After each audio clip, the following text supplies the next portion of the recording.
Hey guys, welcome to another video by Midnight Monster. Today, we talk about what is the most paranormal or unexplained events that you've ever witnessed. Here is 9 stories about true encounters. Let's get right to it. I grew up in a small Midwestern town in a state largely comprised of flat farmland. If you took the old highway east of town maybe 6 or 7 miles, you could take a left on a gravel road, and about a mile into that, you would just barely see a trail leading further into that plot. Up here, most trees outside of towns are used for shelter against the wind, since the state is so flat. So with the length of the trail and the trees bunched up, the long-ass grass didn't help. All around the buildings, you wouldn't see what was back there if you were to drive by. But of course, most of us kids knew that there was an old abandoned house back there. So, a lot of teenagers were exploring and reported backstories. The rumor was that maybe in the 70s a man killed his wife and kid in that house, and then killed himself. This is of course what the story running around the high school was anyways. So, it isn't exactly reliable. But it was enough to get the gears going, you know? Kind of like a local ghost story or tale, that was all ours. And since I was super into ghosts at the time, well, not gonna lie, I still am. It was enough to get my imagination running. I think the year was 1999 and I was working at the local McDonald's.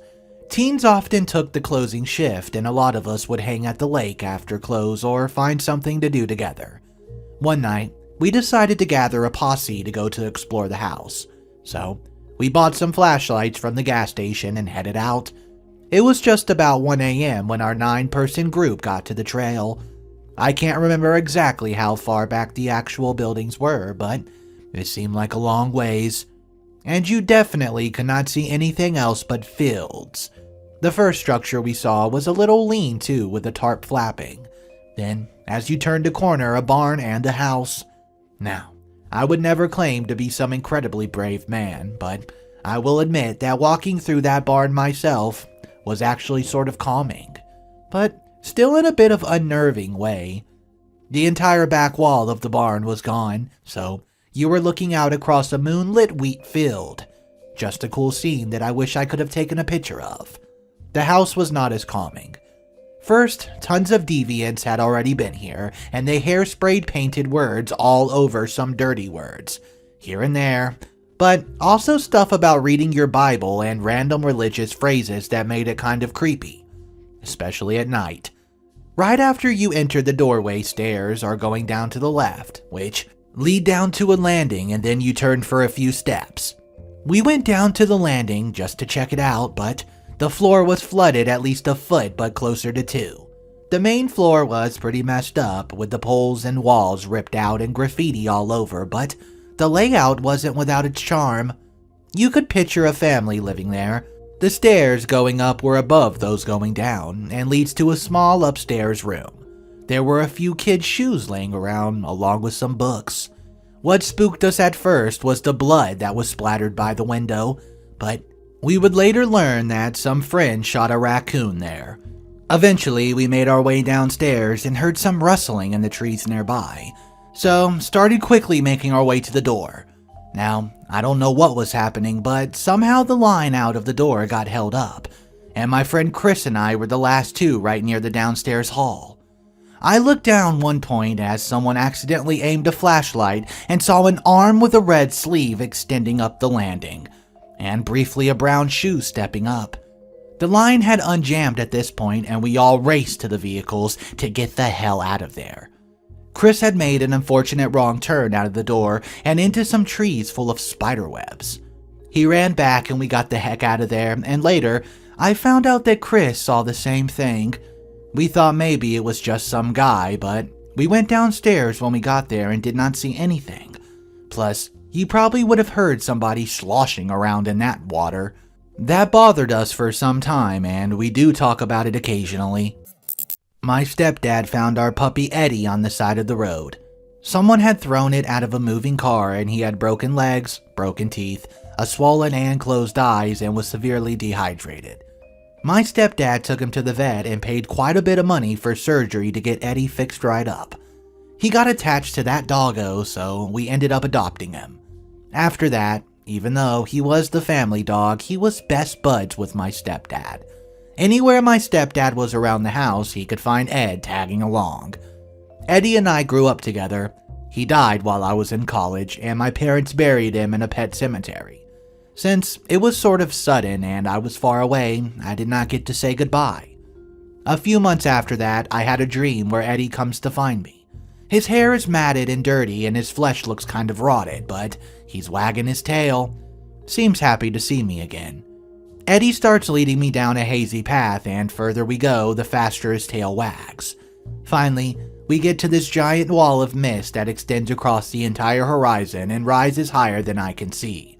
Eddie gets real close to it before trotting back to me. He licks my hand, gives me a couple of nose boops, and whines a little. Then, he turns around again and starts to do that happy dog prance towards the wall until he finally passes through it. I can sort of see his outline jumping up and down excitedly next to a human-shaped figure. I jog after Eddie and reach my hand out to the wall, hoping I'll be able to pass through it too. That's when my cell phone rings in real life, waking me up. When I answer it, my mom is on the other phone crying. My stepdad just died of a heart attack. It happened to me 7 years ago and I can't figure it out, but I lost an hour in what felt to me like a few minutes.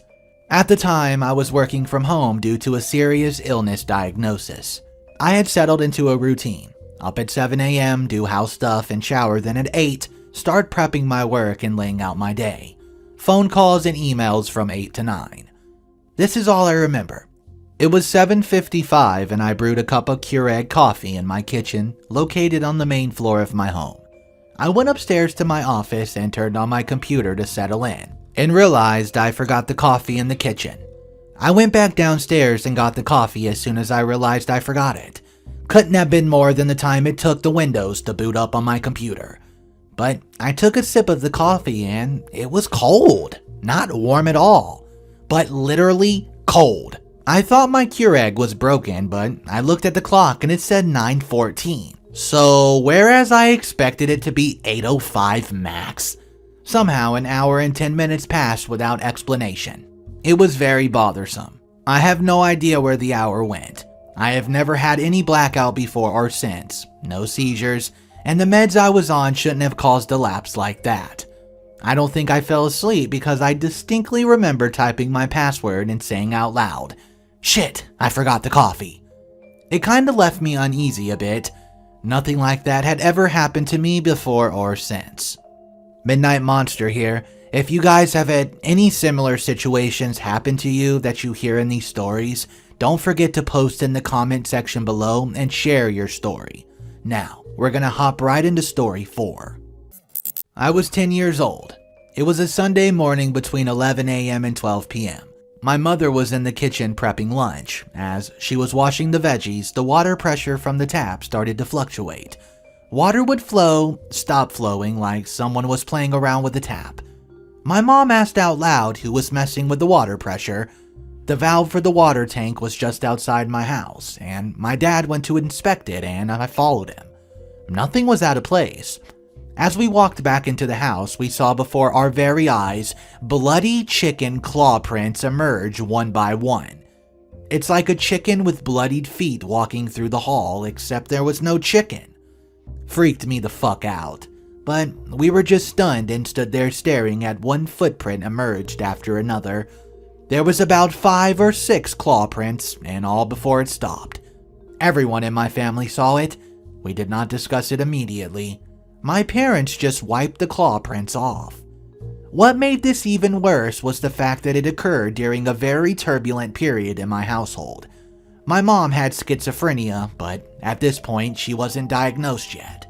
She'd heard voices in her head, hostile voices, and was convinced that there was a grand conspiracy against her, and that people were planning to kidnap me and my sister. She did not trust my father, her mother, and her siblings. So, when something legitimately paranormal happens, it just fucks everything up. Like, in a world where bloody chicken prints appear, why wouldn't there be some occult conspiracy? Those few months were the most traumatic of my childhood. My mom was admitted into a psychiatric facility a few weeks later after being diagnosed with schizophrenia, but Dealing with her paranoia and violent outbursts against everyone, not her children, broke my world. Part of me even believed her. Having some legit paranormal shit happening in the middle of the day did not help at all. 17 years on, she's still on medication, but she's stable and fully functional. Even when she was going through the worst of her schizophrenic episodes, she was never neglectful. Always loving towards her children and always dutiful. But she was overprotective during those times. I was afraid that I'd get schizophrenia because it is somewhat hereditary. My mom's sister became quite unstable a couple years ago. To complete the double jeopardy of insanity, my dad's sister also had paranoia, and her son was admitted for a manic episode. So, this propensity for psychotic disorders on both sides of the family tree has made me pretty resolute on not getting married and having kids. I was 19 driving around town with a friend sometime after midnight, talking shit and listening to music. We drive past this road with a signpost to an area neither of us heard of, despite both of us living in town our whole life. I asked if she wanted to see where the road went, and she said yes, so I pull a U-turn and we go off. It's a paved road with heavy trees on each side and a few houses. Nothing unusual for either of us. I was living on a street like that at the time. Anyways, within about 5 minutes, the conversations just kind of dies off.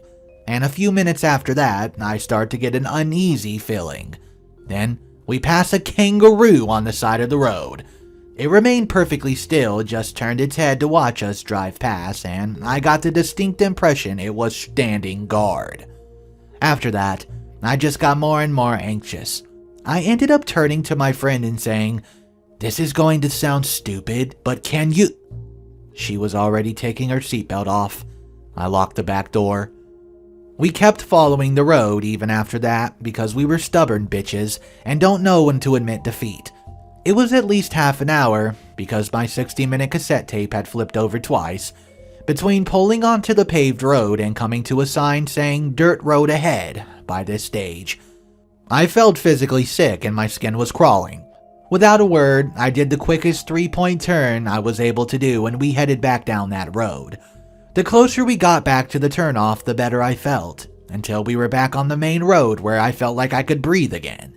We told a few people about it and got brushed off mostly. We didn't even drive past that turnoff without flinching or shuddering for a few months. The feeling of dread had been that strong. Then, about 6 months later, she turns to me out of nowhere and said, "Let's drive it during the day." So, we went. My friend has both her phone and mine on her lap with emergency numbers punched in. We're playing upbeat music trying to keep us calm. It takes us less than 5 minutes to reach the dirt road. And on checking the odometer, the paved section was only 1 kilometer long. Once again, we got the fuck out of there and have never been back.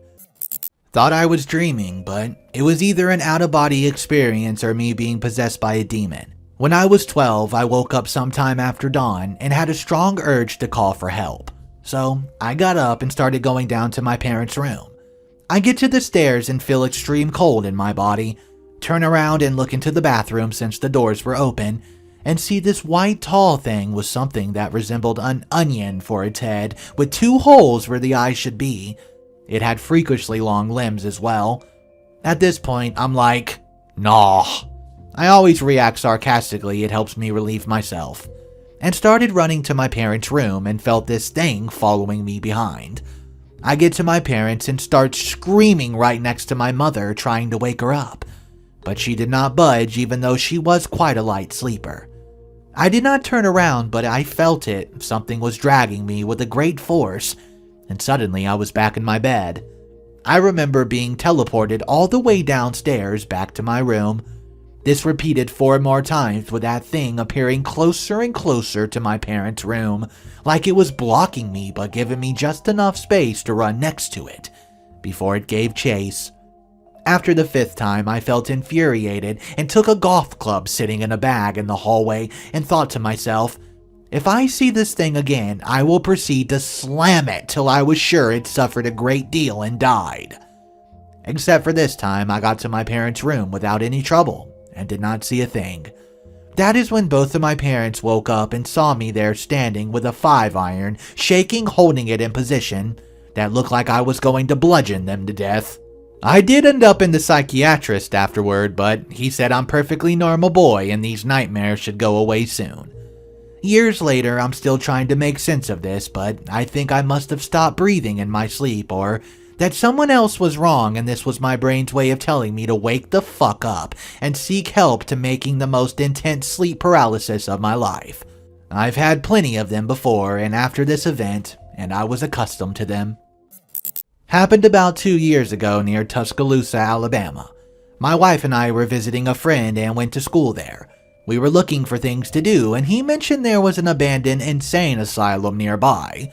As a photographer, I was intrigued, so we decided to go next day since it was late at night and none of us had the guts to go when it was dark. The next day at around 11, we decided to head over to this abandoned insane asylum and check it out. All we know was a lot of frats and sororities did a lot of hazing type stuff there, so we figured it'd be fun to check it out. Once we arrived, we had to park and walk down a long driveway due to a gate with no trespassing sign posted. This asylum dated back to Civil War times. Back then, it had to be self-sustaining, so on either side of us were dead cornfields, so there was nothing but fields on either side. As we got to the front of the building, we heard the sound of banging metal on metal. We chopped it up to the wind and continued. Once we stepped into the front lobby, we noticed a significant drop in temperature. It was about 80 degrees Fahrenheit outside, but inside it felt like it was 50. We immediately felt heavy energy, so we decided to walk around the outskirts of the different corridors of the building instead. We checked out the crematory, dining hall, and a few living quarters, and then we found ourselves back in the front lobby. Once we stepped inside, that heavy energy was back. We hadn't felt it in any of the other corridors we visited, and wanted to go back again. We decided to leave, but my friend wanted to see if we could get upstairs. I hesitantly agreed to check it out. The stairs were in bad shape and seemed like there was no way that they would support our body weight, so we decided to head back to the car. As we were walking back to the main lobby, my wife and friend were already out to the front door. I had my camera out and was getting a few last shots. When I looked down the hallway to my left, I saw a man in an old tuxedo walking towards me with his head down. He was quite large and had an old cap on. I immediately yelled to run and was yelling, "There's a man in a tuxedo." As we ran back to the car, my friend asked if I was serious and I saw something or was just messing around. As he said that, I looked at him over our shoulder and the same man was walking towards us, but from the dead cornfield about 50 yards away from us, coming from our immediate left. When we got back to the car, we looked behind us and saw nothing. Being from Houston, I've seen plenty of homeless people doing plenty of wild things, but when I saw this man walking towards us, I felt like I was in immediate danger of something very evil. When we got back to this dorm, we Googled the place to see if there were any stories of paranormal events. Sure enough, other people have reported that they've been chased off the property by a very dark, large figure of a man that seemed to teleport supernaturally. Still freaks me out to wonder what would have happened if I went up those stairs. Would this man have gotten between us and the only entrance and exit to the building? This story is a mixture of my personal experience and my mom's. This all took place in about 6 months when we moved out to go back to our hometown. I was in 2nd grade when my family moved to Texarkana, so that my dad could attend a police academy or SWAT school or something I don't exactly remember. Anyways, we moved into this older home, but it was plenty nice for me. The layout was a bit strange in my opinion. You walk into the kitchen from the carport and directly to the left is a pantry, and next to that was my bedroom. Through my bedroom, you could reach the master bedroom, and through that room, the other room that you could go to was the 3rd bedroom. They were all connected with access to the living room or kitchen. Weird. So, my room was the 1st bedroom and it was pretty small, but it was mine and I loved it. We previously lived in a small single wide which was cramped for my parents, 2 sisters, and myself. Well, I loved my room initially, but I remember liking it less and less each day. I began to get scared of that room. I would go in to play with my toys, but only with the door open, and I would just sit in the doorway. My parents repainted my room for me to try to help me like it more. Bright yellow. No idea why that color. It did not help. In a desperate loving attempt to help me, my parents gave me the master bedroom and they took my little tiny room. Cool, but the master bedroom had no windows. WTF. I don't know how long I've been staying in the room, but one night, I woke up in the middle of the night, no windows, pitch fucking black. No bueno for a 7-year-old or however old I was in 2nd grade. I woke up to the pitch black and instantly had this horrible feeling. Chills. The feeling that I was being watched from the blackness, being watched from the darkness of my room. I pulled the covers over my head and just waited. I could feel the presence of something evil standing right beside my bedside. Now, I'm not super religious, but I do believe in God. I remember lying there praying that night that if I died, I would want to go to heaven. I repeated it over and over and over, just waiting for the end. I was truly terrified. I said that till I fell asleep and woke up the next morning. That was my encounter. My mom told me later about her experiences. I'll make it quick. She would be in the back doing whatever and hear a thump. Go in the living room and a candle would have fallen off the coffee table. She puts it back, goes back to whatever she's doing, and then hears it again. Goes back, candle on the floor. Freak out, gets the gun. Calls my granddad, clears the house. Clear, clueless, stuff like that. Our lights in the house at one point began to flicker quite a bit. The parents called an electrician who came and went into the attic to investigate. The dude came down looking white as a ghost. Would not tell my mom what he saw, but said he would never come back to that house. That's really about it that we encountered that we remember. Mom said when we moved, she found a Ouija board in the closet. Moved out of the house, and within a month, it burned to the ground. When my dad was at our home for his hospice care and it was down to his last few hours with us, we had a lot of people come to say goodbye, and my brother was there with his sons.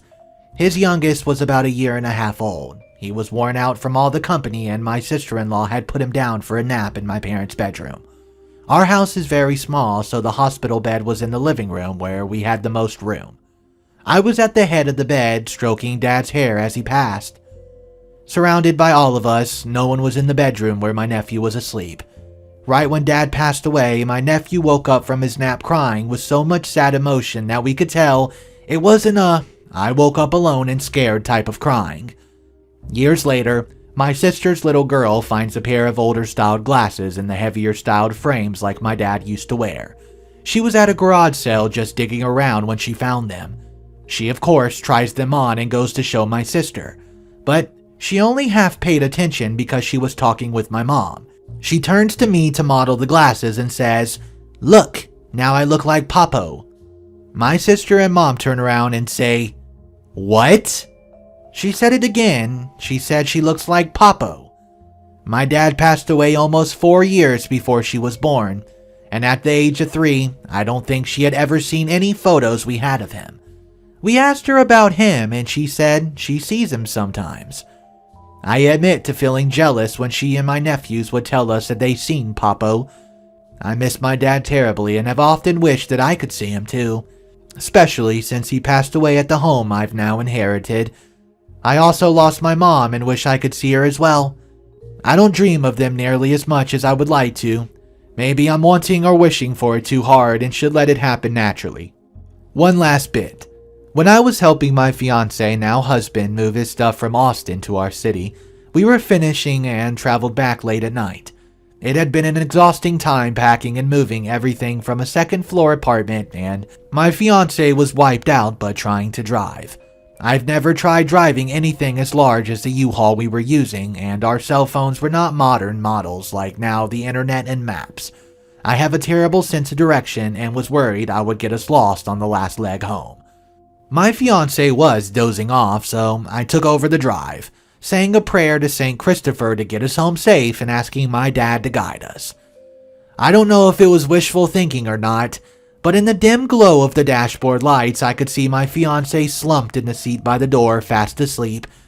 Next to him, though, if I turned only slightly and used my peripheral vision, It looked like a little foggy, but I could see a shape. I know it wasn't my fiance because he was sitting up straight, and the figure I saw sat differently and looked like it had a ball cap that I could see a bit of a brim on. Dad always wore those types of hats. I do feel like it was my dad coming to make sure his little onion head, his little quail, would make it home safe. I didn't get lost and managed to find my way home and felt a lot more confident maneuvering the huge U-Haul than I thought I would. I do believe he was there for me, but have not seen him again. But I still wish for one more time with my dad. Midnight Monster here. That was 9 paranormal stories that just simply can't be explained. If you have any similar situations or paranormal events that you have experienced, make sure to post your stories down below. If you enjoyed today's content, please press the like button as it supports the channel a lot. Consider subscribing as there are daily videos.